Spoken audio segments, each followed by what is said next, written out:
Welcome to Up and Adams from Chicago, and it's the perfect place to be. Is it sunny? No. Just, is Chicago holding spring hostage? Absolutely. But here I am in my sister-in-law's kitchen with a Devin Hester bobblehead. I've got some autographed gloves. That's right. We have a legend, one of my favorite players, favorite guests ever, Devin Hester on the program. We also have Cowboys breakout star linebacker DeMarvion Overshown on the program. Shoddy. I need to know about Micah. I need to know about the weight loss program of Dak Prescott. Let's go.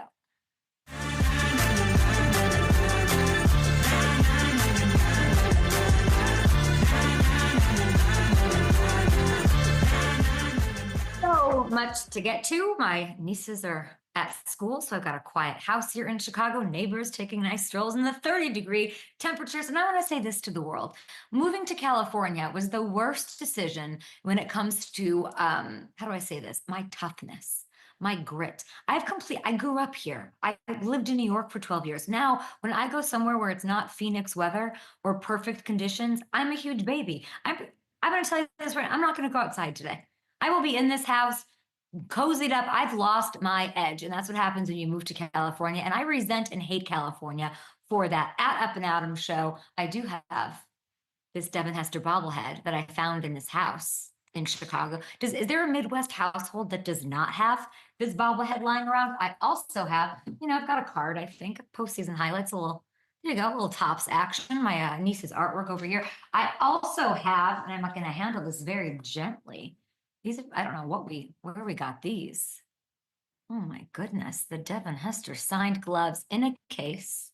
Very fancy to show off to our guy, Devin. Do we have questions for Devin Hester, one of our favorite guests? You know why I love him? Because he's honest. You know why else I love him? Because he cares about the game. He's not one of these guys who got the gold jacket and he's, golfing and watching the Masters. He is chirping about the tush push. He's got thoughts on the new rules and what the NFL is and isn't. And as we know, he's got a lot of connections to Deion Sanders. So I'm curious to see what his thoughts are on Shedeur, his landing spots. Should I break the news? I think we're talking to Shedeur Sanders tomorrow. I think that might be a thing. So we're very, very excited about that. We have lots to get to. Oh no, I just lost my entire vibes here. I want to get to your chat. The chat is open, guys. Let me know what you want me to ask our guests. We, of course, also have DeMarvion Overshown on the show. He's wearing a new number. We're all excited about that. And let's do this thing. We've got some news to get to. Masters underway. If the control room hears anything, who's in the lead right now? They've been going since 8 in the morning, I think. Get to FanDuel Sportsbook. Put in your bets. They've got awesome promos going on. Are we going to kick off the show with the Jaguars? I think we are. I think we definitely are as we look here. Teams with the new head coaches, they get to do this thing where they get to have the voluntary workouts this week. That's happening here in Chicago. It also includes the Cowboys with the visored one, Brighton Schottenheimer, who obviously was there. He's got some tenure, some reputation, some experience, of course, with the Cowboys from last year, and he is now the head honcho. Excited about that. We also have the Jags as one of those, because we have Liam Cohen, Mr. Duval, going in depth about what his connection needs to be, what he expects, how he plans to get the best out of Trevor Lawrence. Yeah, we're kicking off our show with the Jags and Liam. That's really what it comes down to. Being able to give him some balance around him so that he can feel like, man, not every play is on me, right? Not every play every throw I have to make is going to have to be life or death, man. We've got to create some balance for him so that he can just go play quieted with free of failure and just go let it rip. Okay, this is very similar to what Mr. Trevor told me himself a few months ago when he was kind enough to come on our show to make up for not making it on the show on Super Bowl, because he's that good of a guy who keeps his word. Trevor Lawrence, told me that Liam Cohen really wants to establish the run. He wants to create some balance there, music to Jags fans, music to my ears. But what Liam says there does go a little bit further. If you look at this, we did the work here. You can see the lack of efficiency in the run game across the board over the last 2 seasons, right? Take a look at some of these numbers, which Cohen definitely wants to address to help Trevor out. But if you take a look at that last row, Trevor's been throwing the ball downfield at a higher rate than any other quarterback in the league over these past few years, meaning the previous regime really wasn't manufacturing like they should. Easy completion. That's what I'm in Chicago, so what I want for Caleb too. We've got Devin Hester on the show. We'll talk about that, but let's get some easy action going on to help him get in rhythm, help Trevor succeed. And I think that's what Liam's focus is going to be, and I think it'll actually work. I know some of you are probably thinking, get over it. He's the #1 overall pick. He was supposed to be an all-world talent. He's always been a winner, and things have, come to him his entire career lead into the NFL. Why should we make things easier on him? Like, what are we watering down here? Do you know who averaged, and to answer that, here it is. Do you know who averaged the fewest air yards per attempt last year? Patrick frickin' 15-win Mahomes, okay? Stop with the Super Bowl. The greatest quarterback is Patrick Mahomes. The second fewest guys, air yards per attempt, Jared Goff. The third fewest air yards per attempt last year, Joe almost got MVP, Burrow, okay? Make no mistake, the best quarterbacks in the NFL, in the world, are able to get the ball out and let their guys make plays. They don't have to do it all themselves. If you look at Josh Allen, it was all on his shoulders, on his hurdles, on his legs, all that. It is not a coincidence, my loves, on a Wednesday morning, that, is it Thursday? What is it? Thursday, okay. Whew. What time zone am I in? It's not a mistake that our MVP, Josh Allen, that his best year, his MVP year, was when he got an offensive coordinator who had a full year to commit to the run and decided to run the ball and balance out the offense. I embrace this out of Liam Cohen and any NFL coach. I really do think it's going to lead to a breakout year for number 16. Let's go to the Broncos here. At Up and Adam Show, very interesting that Teron Armstead offered a job. Check my sources. That's true. What will happen? I don't know. I feel like that didn't get enough play yesterday. He retires, and one day later, Coach Sean Payton's trying to be this contender. By the way, I'd love to know the odds on FanDuel Sportsbook for the Broncos being a contender and winning the West. That's where my value money is. I think that this third year under Coach Payton, with some consistency and Bo, I think they're going to make some waves. And I think they'll have the #1 defense in the land. That's only going to help them do that. Speaking of you're looking at there we go. All right, there we go. Their win total is 9.5. If you take a look, I can't see the program of the show. It's okay.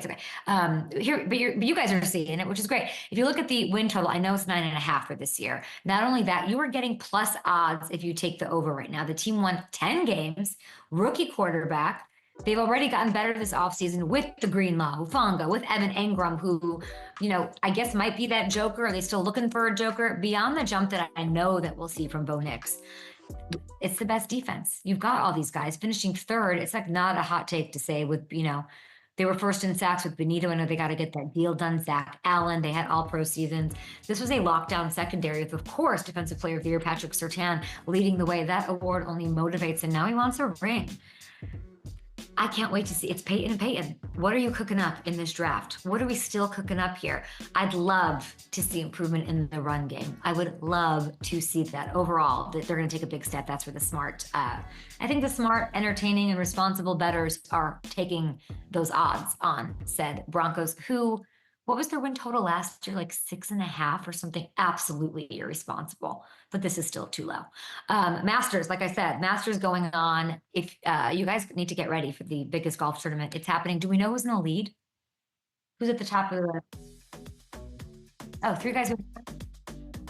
Jaeger. All I heard was Jaeger. And cheers on his journey there in Augusta. I don't know if Jaeger is allowed on the grounds there, but what is it? The azalea, sweet azalea drink.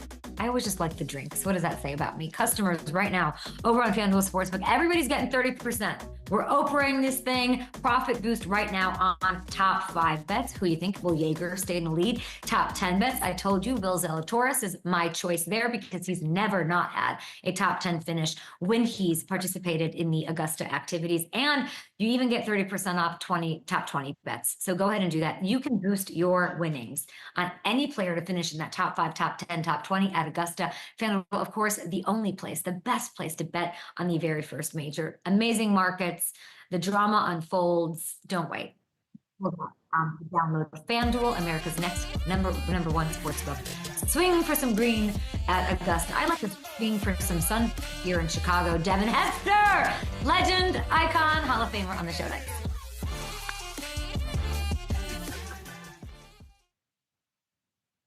No problem. I just.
Better get up out my way, catch a fade, catch a Devin Hester.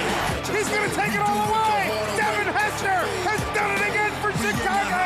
And he is unbelievable. Every time we watch him, he's scoring. Where do you kick it? Here he goes. It's Hester. Hester's going to take it all the way for a touchdown. This is unbelievable. How exciting is Devin Hester? I have to say, we've done maybe 1,000 interviews, and that is the longest, the actual longest rip of highlights as a preview video, and just so well deserved, because I could go on and on. I might just say the only return specialist in the Pro Football Hall of Fame. Devin Hester, always an honor, always a pinch me moment. How are you? I'm doing pretty good. How about yourself? I'm great. You're wearing that Hall of Fame shirt well. They don't make it doesn't look like you're in Chicago. No, I'm actually back home in Orlando, Florida. So where the sun is shining and it's always sunny outside. Devin, I have to tell you, I got to Chicago last night. I'm here visiting my family, and I just told them that, oh, Devin Hester's on the show. And my sister just brings down the signed glove. That's what's up, man. And then she brings down this Topps card. Oh, yeah. Oh, yeah. And then, of course, you aren't a Chicago home if you don't have the Devin Hester bobble. This is how beloved you are, not only to me and my family, but every Bears fan ever. What does that feel like? Oh, it's an honor. You know, whenever you coming from a city like Chicago, which is one of the coolest places to ever play football, because they're so into their football, and diehard fans, win or lose, whatever the situation is, they're always there to support the team. So it's a great opportunity to play for a city like that. You are wearing that Hall of Fame shirt. which I love. What do you think that you got more excited about and celebrate more? Your Hall of Fame place and induction, or Drayton's Heisman? He got a youth Heisman and 11U Heisman. Yes, he just got that this year. Won the Heisman for his league, which is an honor. You know, this is the second one he won in the last 3 years. So that's an honor, you know, to have a son in this situation and to shine like that at an early age. It's an honor. But I would say for me, it has to be the Hall of Fame. I think this right here, just getting inducted into the Hall of Fame amongst the great athletes that ever walked this face of the earth. This is more unreal for me. To get the opportunity to be a Hall of Famer right now. And we love it. And if I were you, I'd wear that shirt day in, day out. Seen Drayton's highlights. How would you describe what kind of a player he is? Because I think we'll be playing this back in 10, 15 years when he's on your path. Hopefully so, man. I mean, the compliments I get from different fathers and guys that get an opportunity to watch them play, everybody kind of say the similar thing of this little kid is looking just like you when he run. And so to have that compliment coming from a young age for a kid like that, to have my similar style run is an honor, and I hope that he can go far with it. Yeah. How often do you and Dion talk about your sons, how proud you are, how to manage and parent? Dion texts me every day. It's not a day go by without Dion texting me and we having a conversation. But you know, I'm just learning a lot from him because he's actually been through everything that I'm getting ready to go through. So getting all the curveballs and the sliders that comes the way of being a parent and having kids that play sports, you couldn't get it from a better guy than Deion Sanders. So I'm so grateful to have a guy like that in my corner and to really get a chance to pick his brain and to learn from him. You have 3 sons. Shedeur Sanders is taking the league by storm. He's in every headline, leading the news every day. What's one thing that you've seen or talked to about Dion, who you obviously talk to all the time, that you've seen as a parent with how he has sort of helped guide and steward Shedeur? What's one thing that you're like, I love that, I'm going to do that? I would say the negativity that you get from the fans that just don't understand sports or just don't understand the father and son passion that you have when it comes to sport, and not only to have a father that's been in the limelight and a father that's a Hall of Fame, a father that's considered the greatest among the nation, and then you have a son that's kind of in your shadow, and the negativity that comes with that, you know, and so just learning how he's dealing with it and the things that he ignores and the things that he approach. It's so unreal for me to because I'm in a situation where I'm not on that stage that he's on right now with a son that's predicted to be a first round top 5 pick. That's on another level compared to where I'm at right now. I'm just a father with a son that just won 11-year-old Heisman Trophy, so I'm nowhere near a top 5 pick right now. So I'm just learning the situation and how to deal with it, you know, when it comes to that time. Some people don't think Shedeur is a top 5 pick. I like you've said it twice. Let's go. Oh yeah, most definitely. He has to be, man. It's no question. What is it about him? I'm sure you've seen him play up close. I'm going to ask you about Travis Hunter too. But Shedeur Sanders, what is a team that takes him getting, in your opinion? Say that one more time. What is a team that does tie themselves to Shedeur Sanders? He comes in and inherits it. He said, he said it in his words. A lot of people have opinions on him. You know Shedeur a little bit. What is a team inheriting in partnering with Shedeur Sanders? I would say a lot of experience. You know, a lot of teams draft quarterbacks off for one season, or a half a season. I've seen quarterbacks get drafted in the first round after starting one season of college football. This kid has started quarterback since a freshman in high school and won state championship from freshman year in high school. Then you talk about college. Every college collegiate ball that he has played, he only missed, I think, 1 game.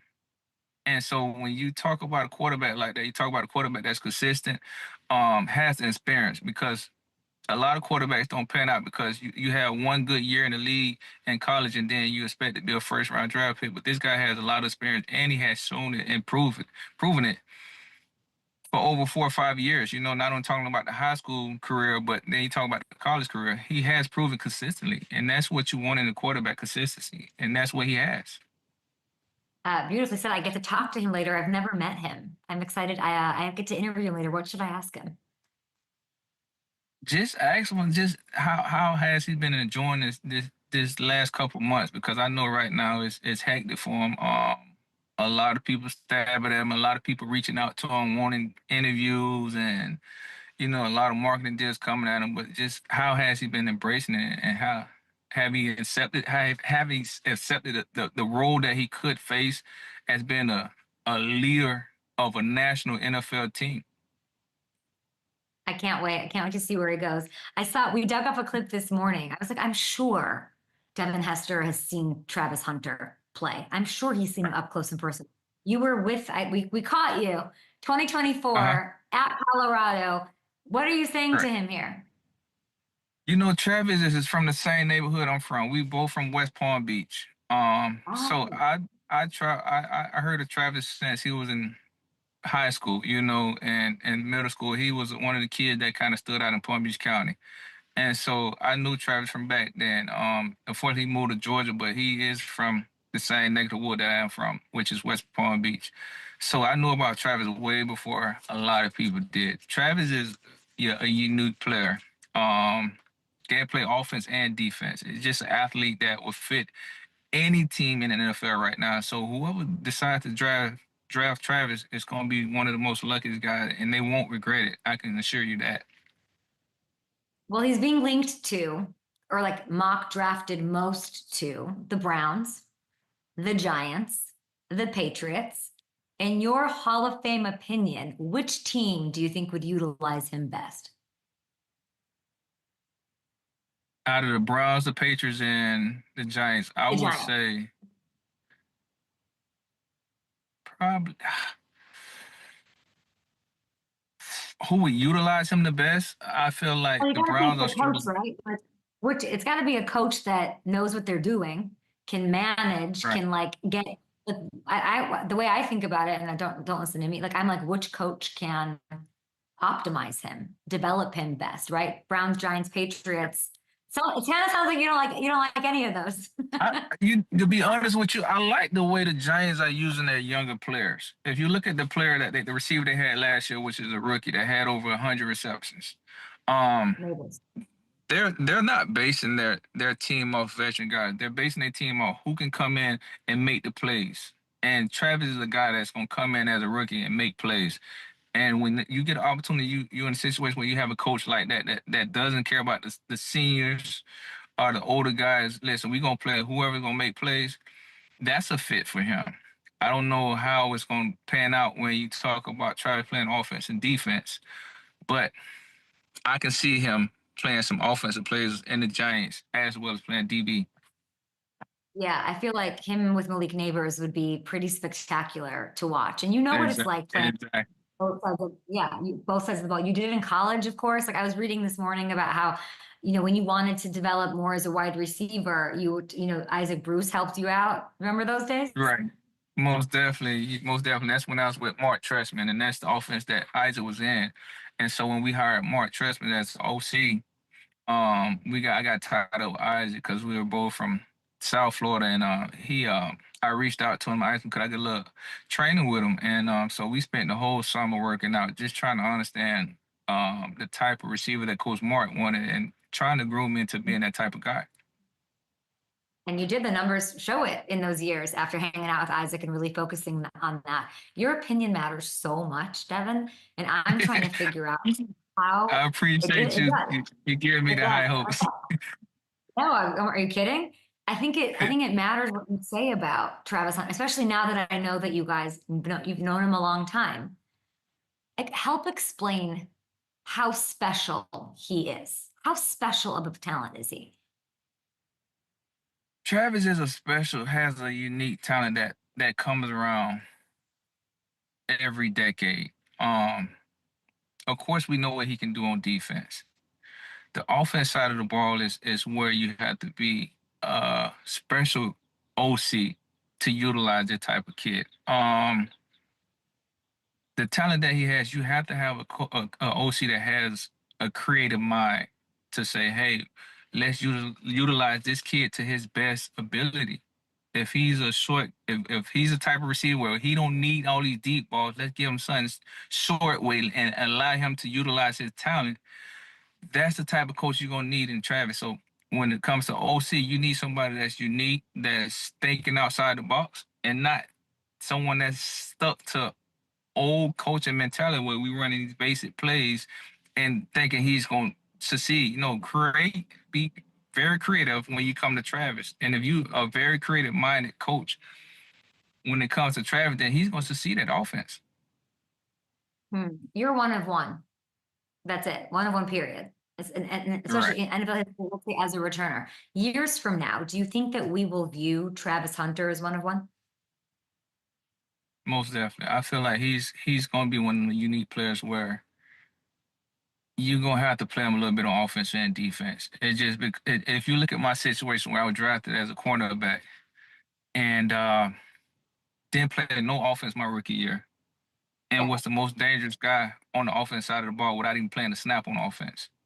So if you got a guy like in my similar that when he gets the ball in his hand, he's the most dangerous guy on the field. You got to create, as OC, you have to create some type of scheme to where this guy is touching the ball 4 or 5 times a game. If you can manage and do that with Travis don't need the ball 10, 15 touches. If you can get the ball in hand, say 5 to 8 times a game, he's dangerous.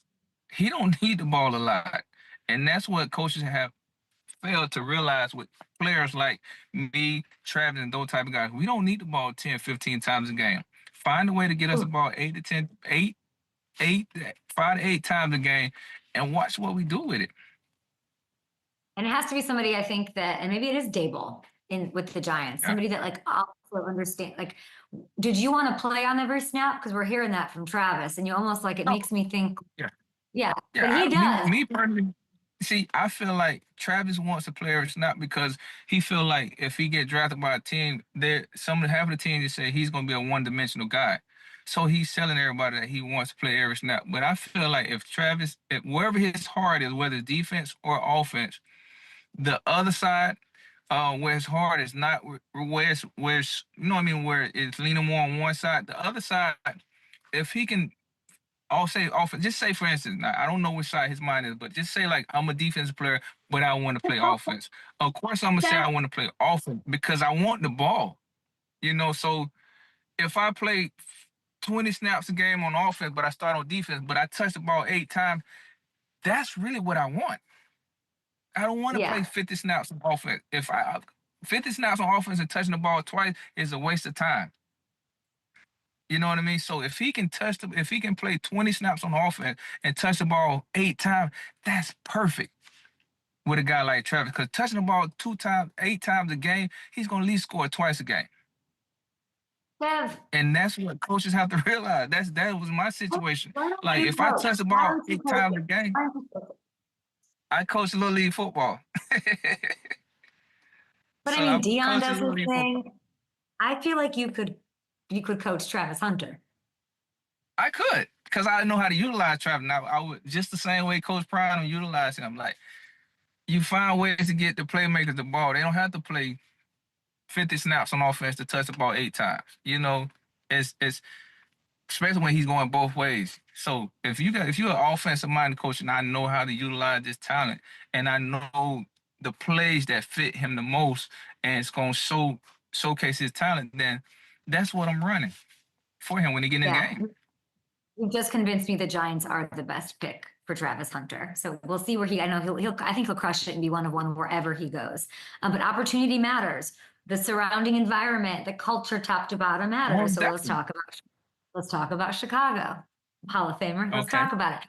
You were the perfect person, maybe the only person to set the bar for fans in Chicago. What should the expectations be for this fan base and looking what this team can accomplish in 2025? Okay, quarterback has a year up on his belt of experience.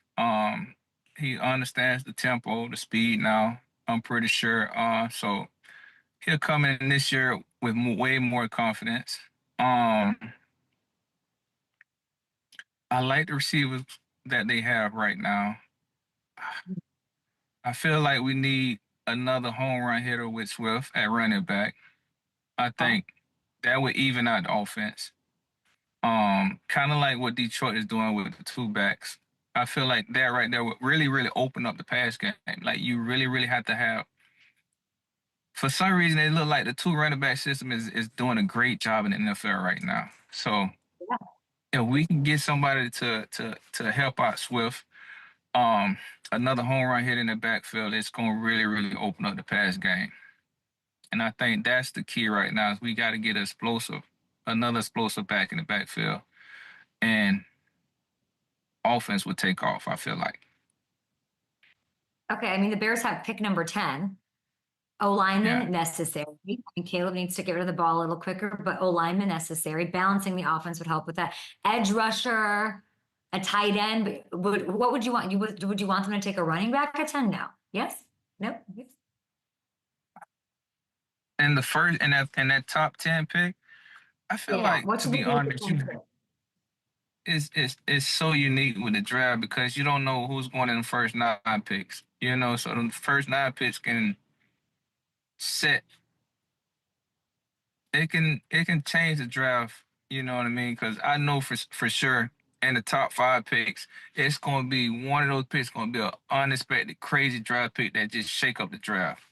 So you really, and I'm just speaking the truth, you got to really play it by ear right now because it's going to be somebody that get drafted in the top 10 that you don't expect for them to get drafted in the top 10. And it's going to kind of shake up the draft. But I feel like right now in Chicago,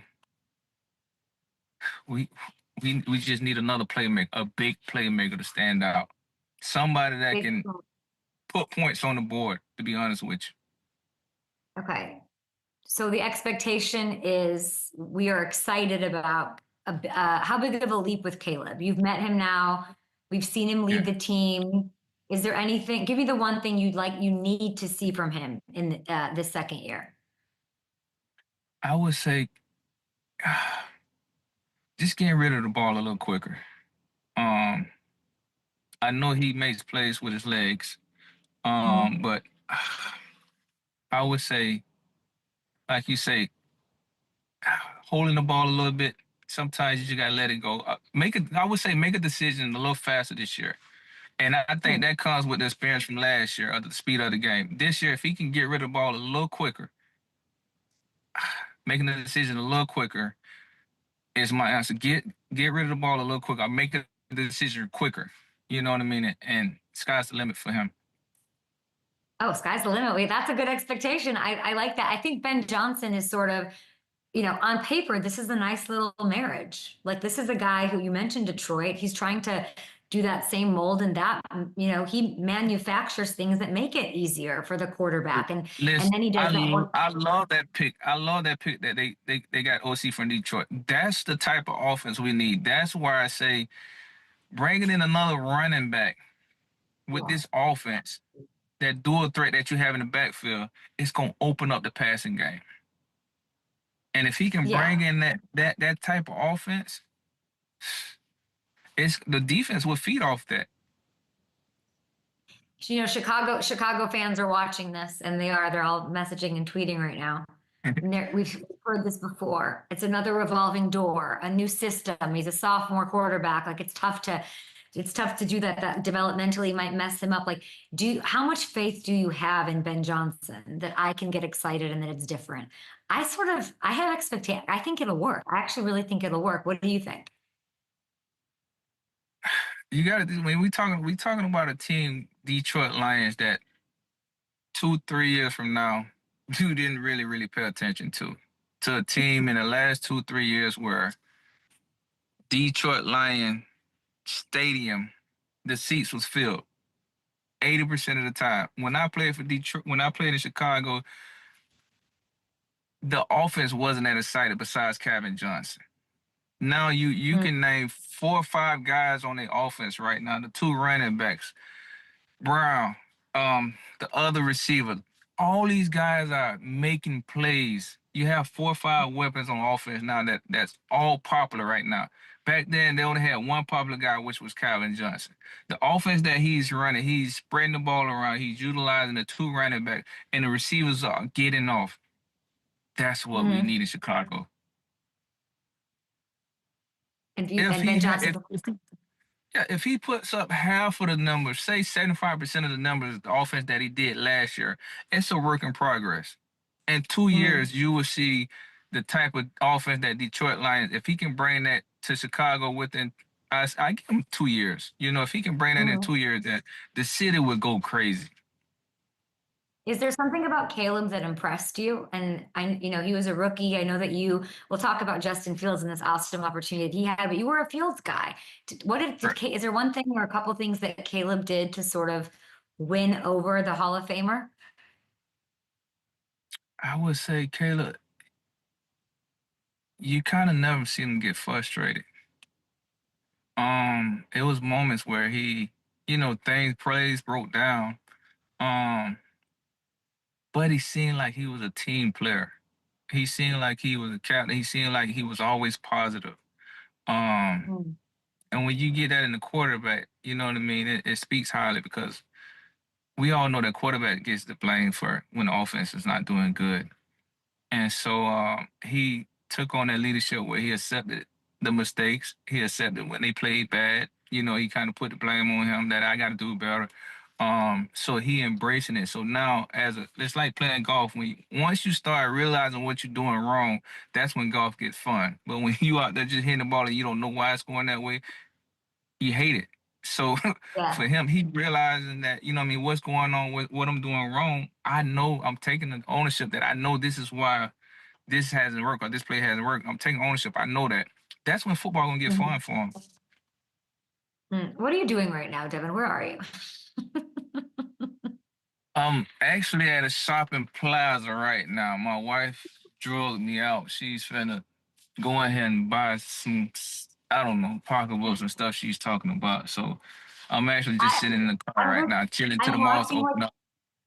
I'm watching people like you're in walk in and out, and like they have no idea that Devin Hester is just in the car, just saying it's just like so wild to watch, like what your life is. It's so funny.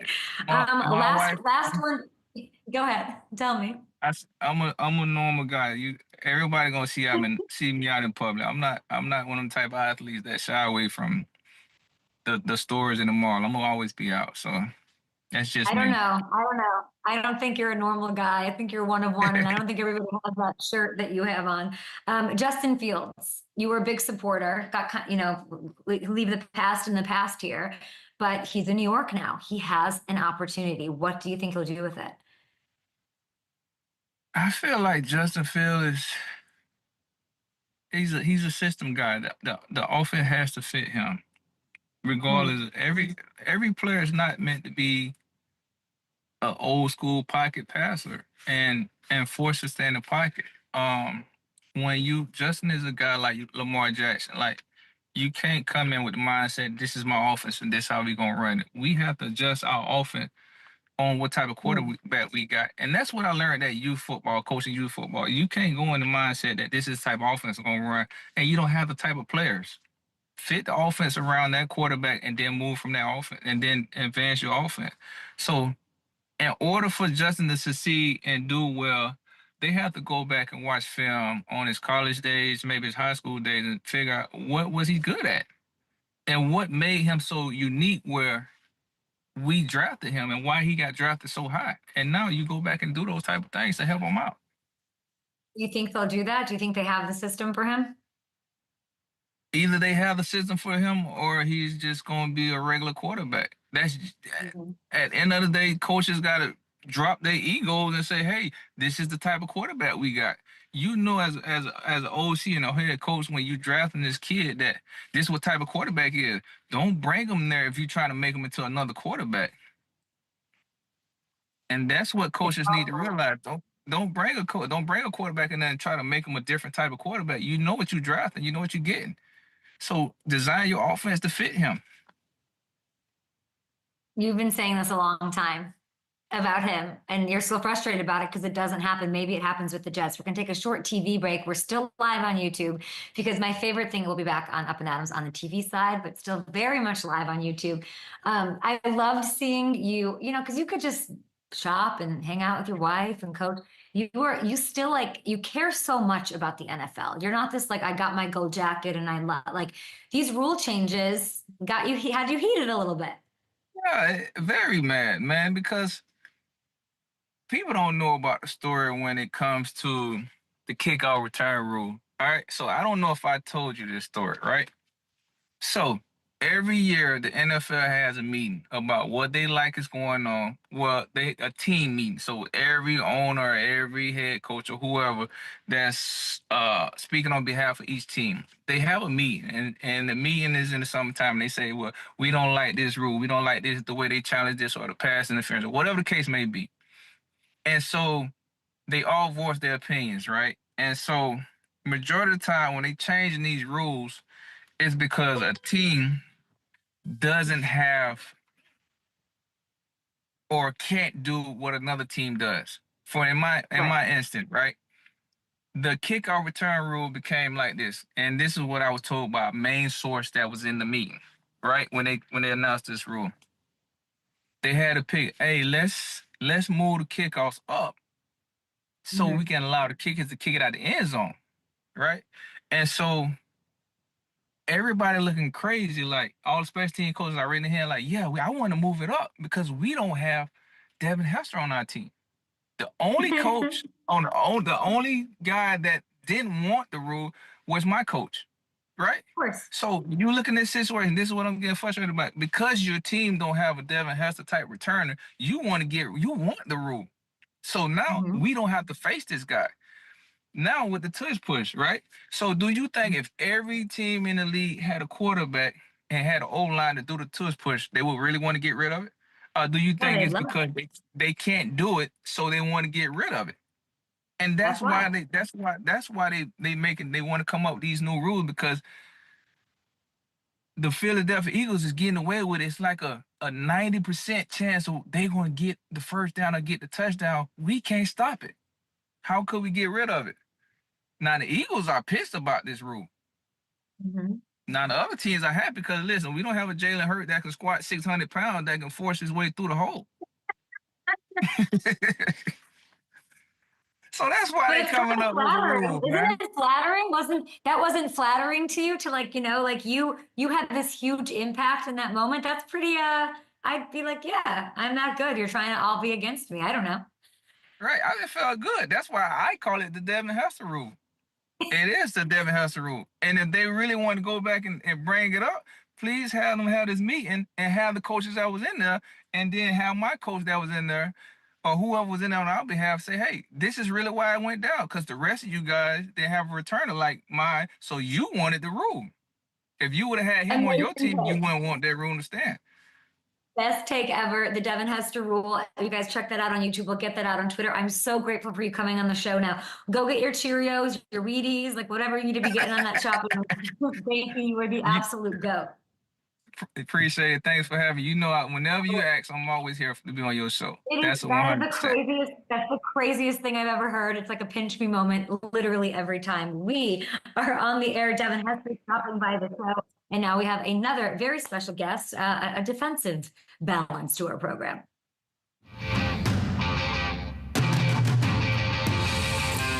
I'm gonna win. Overshown got him. As Overshown came up the edge. Overshown back to himself. Oh, what a play by DeMarvion Overshown for the touchdown. Okay, I'm very excited about this guest. He's got the voice of an angel. He could win The Voice or American Idol and all the things we're going to get into with a guy who racked up 5 sacks and a huge touchdown that one last season. Cowboys linebacker DeMarvion Overshown. How are you? I'm doing great. I really couldn't be better. Happy to be here. I'm home, so I'm living my dream. You are. I mean, you got engaged last month. Congratulations on all of that. You and Alexis. You've got a beautiful a boy. I think you have a son, DeMarvion Lee Overshown. You have another baby on the way. Yes, ma'am. Another big boy. So I'm building that kingdom, that legacy. But yes, I'm just recently got engaged to Alexis, my fiance. You know, life is going good. I'm right where I'm supposed to be. I'm excited for the future as well, and you know, especially with this rehab, I'm attacking it every day. How are you feeling? Tell me. You know, I've been through it before, but this time it feels way easier. And you know, the mental side of it is really what I'm focusing on, because I know physically I'm gonna be okay. Like I've dealt with the pain. I done dealt with, you know, having to regain strength and stuff. But the problem most people have coming back off something like this is just having confidence that, you know, that they're that guy that they was before. So you know, every day just coming here, being grateful for where I'm at, knowing that the best is yet to come for me. Oh my gosh, Cowboys fans are going to love hearing that and have a lot of expectations for you when you get back on the field. You said you have confidence. You are quite this. Will you sing at your wedding, do you think? Will you sing at your own wedding? Look, I come from a family of singers, so like me singing would be like not the best idea, because everybody's gonna out sing me there. But I'm thinking like maybe I can, like, you know, maybe a guitar solo. I've been practicing my guitar, so maybe something nice is a little guitar solo for my lady. But I don't know. You know, I don't know. That is the sweetest thing I've ever heard. You have a musical family. Now you're learning how to play the guitar. For those of you who might not know about Overshown's skills, let's take a little listen. Baby, lock them doors and turn them lights down low. Put some music on that's soft and slow.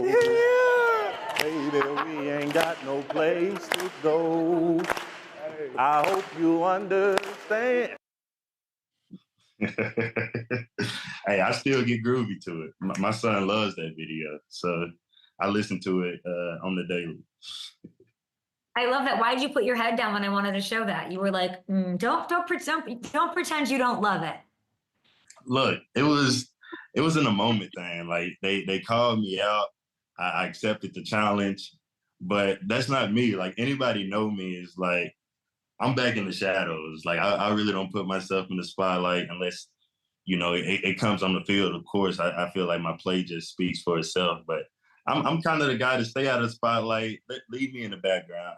I grew up in the choir, so I'm a background at heart. DeMarvion, my producer didn't think that you were so in the shadows, and he made you an album cover for when you master the guitar. Look at this.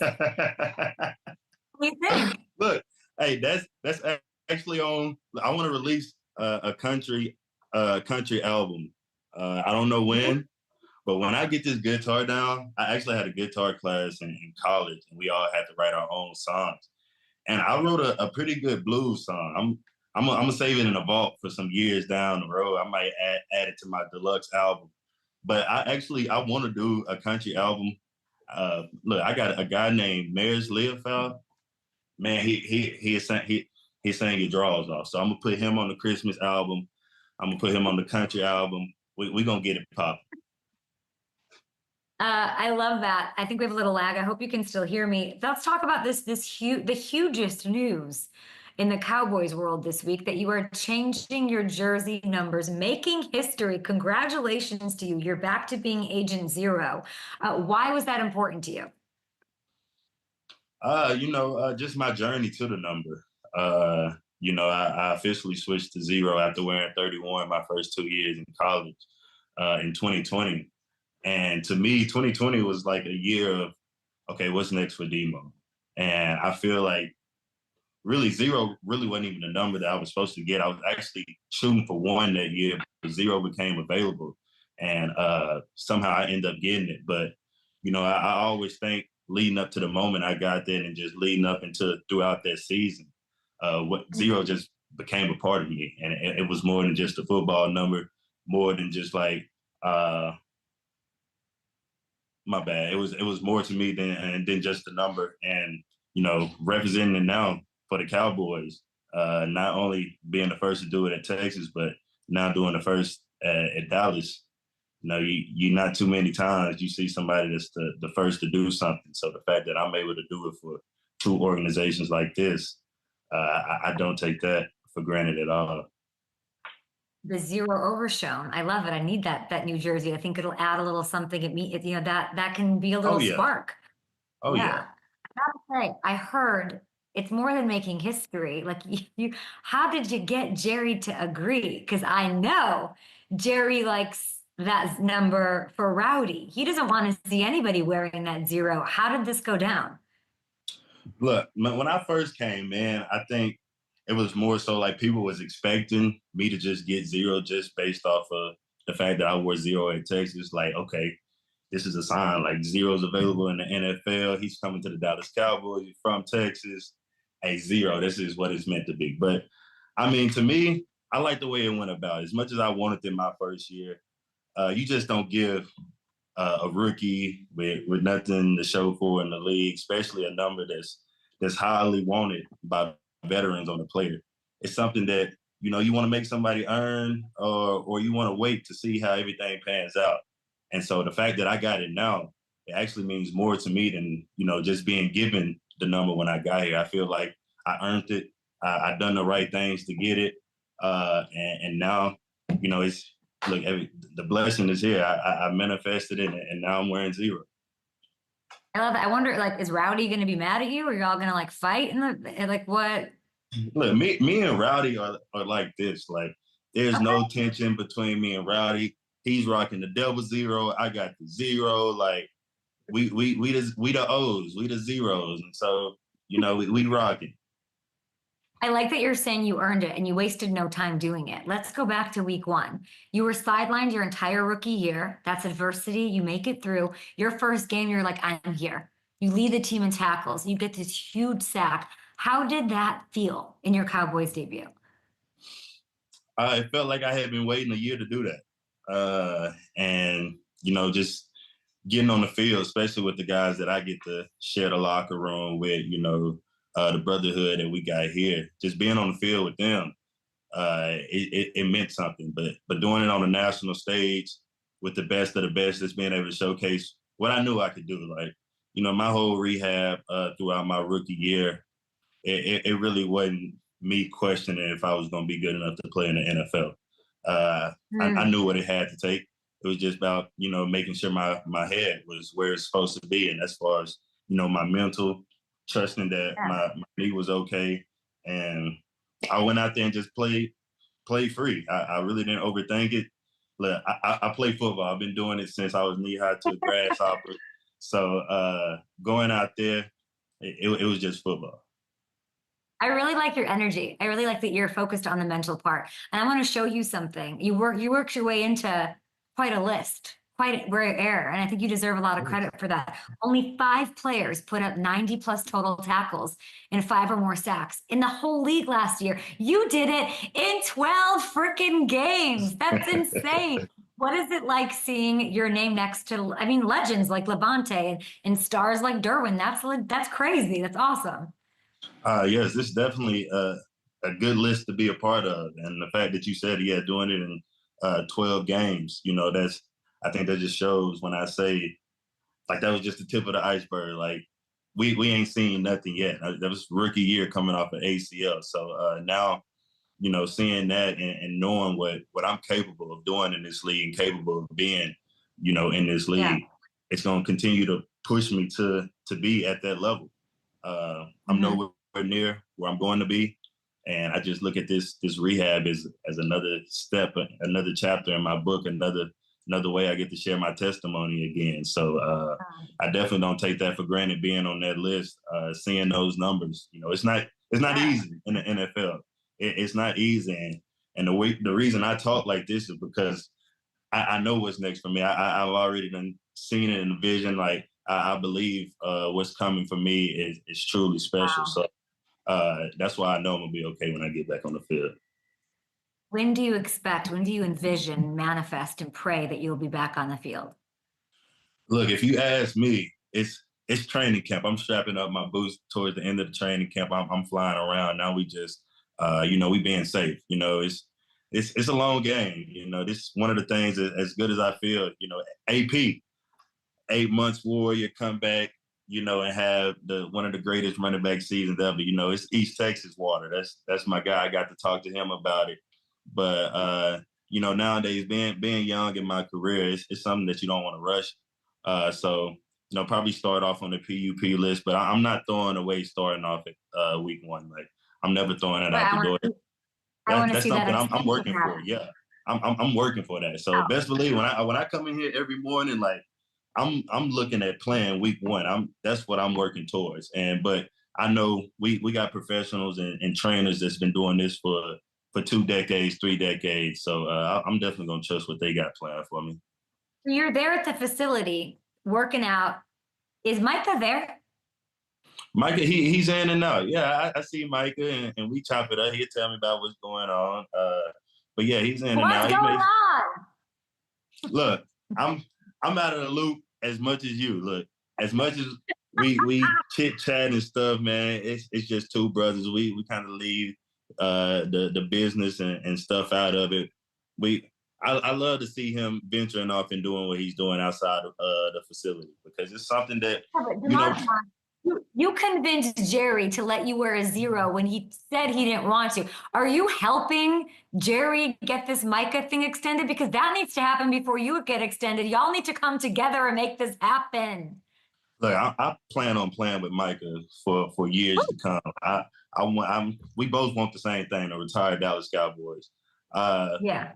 And you know, I don't think, especially on this team, like we know what we got in Micah Parsons, and we don't want to see him in another uniform. So best believe every chance I get, you know, I'm talking about our future together. To keep that mind, keep that thought running through his mind. Like, hey, you know, we doing this for the long run. We got some ships to win here. So, you know, I'm putting it in there. We have to go. A last one for you. Give me one number, one answer. How much has Dak lost? How much weight has he lost? I can't tell you, but he looking good. Look, GQ, Okay. GQ good. He looking GQ Okay, good. DeMarvion Overshown, we are such big fans. It's so nice to finally get to know you a little bit better. Congratulations on everything, and everything's going up. Congrats. Let's go. Thank you. And we'll be back next week here on Up and Adams. Bye, guys.